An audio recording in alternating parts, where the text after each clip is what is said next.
I'm Debbie Squier Bernst. I work as an insolvency restructuring professional, otherwise known as an estate administrator. My experience with insolvency started when I was all of 22 years old. The few creditors I had were like Sears and Zellers and things, that a young person would have. And I really didn't have an idea of really how to deal with the debt problem. And the lawyer I ended up seeing suggested that I look at doing settlements with my creditors, so that's exactly what I did. My second experience with debt started with student loans.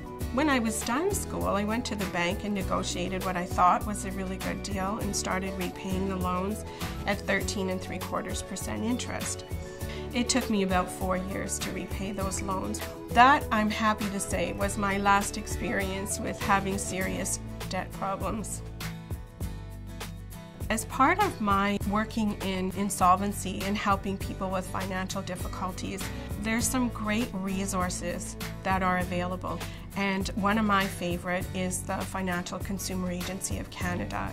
They have great publications for credit history. Most people do not understand what their credit report is, how you go about getting your credit history, why it's important.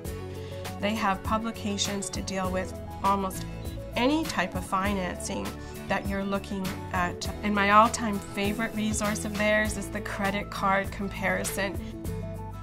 Every kind of credit card that's on the market, they've compared them, all the interest rates, the service fees, and so you can make a really informed decision.